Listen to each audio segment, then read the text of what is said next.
Hello everyone, welcome to English Qualifier. This is Dharmendra Naruka and we are discussing some important questions of teaching methods. English teaching methods की हम बात कर रहे हैं। एक बार इसी तरीके के सेशन में आप सभी लोगों का स्वागत है। करते हैं सेशन की शुरुआत और कुछ बेहतरीन और इंपॉर्टेंट क्वेश्चंस हम डिस्कस करते हैं। देखिएगा, पहला क्वेश्चन आप लोगों का ये रहा। इवैल्यूएशन जो है उससे क्वेश्चन आपसे पूछा गया है।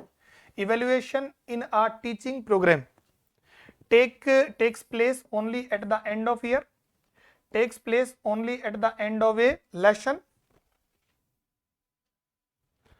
is a continuous process and goes on during lessons also, is not an integral part of teaching।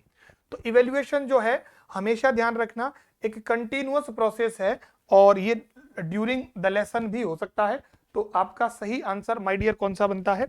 C option आपका सही आंसर बनता है। कौन सा बनेगा?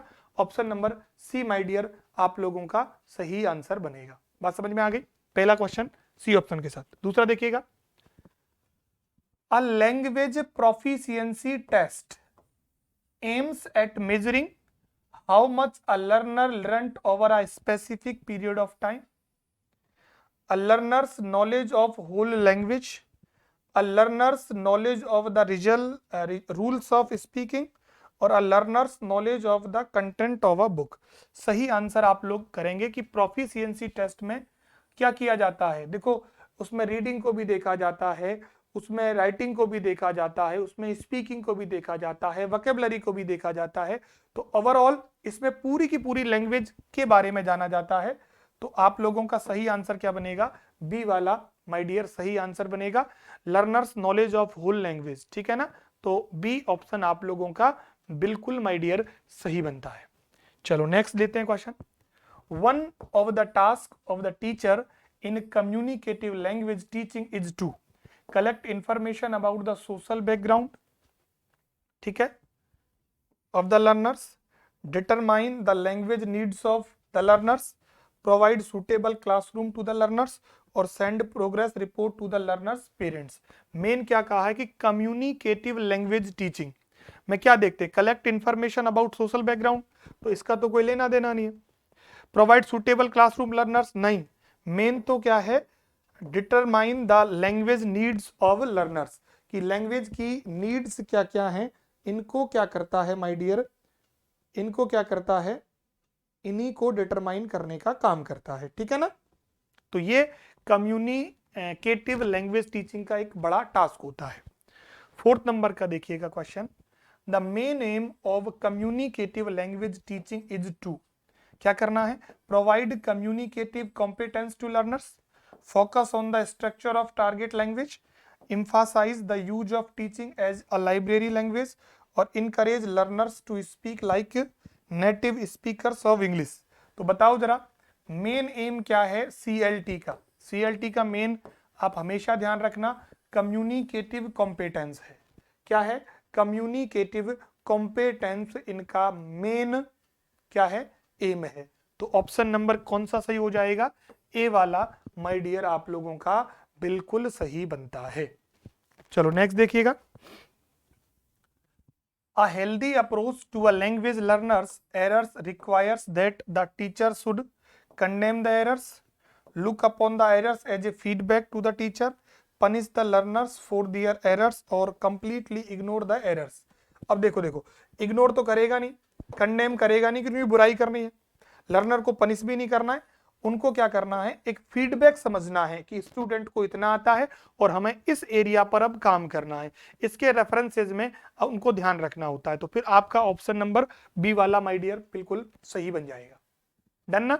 चलो नेक्स्ट देखो, which of the following is not a purpose of evaluation in education?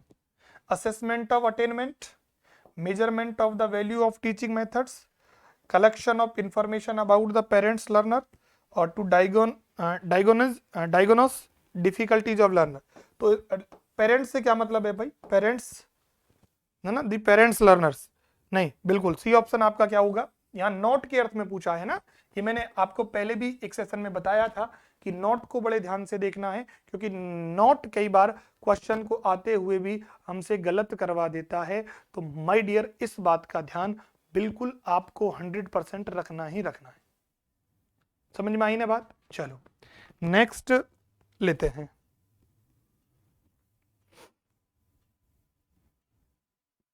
7 number का, a good language proficiency test is entirely made up of only one type of questions, focuses on essay type questions alone, is completely based on objective type questions, is a combination of objective type, short answer type, essay type questions।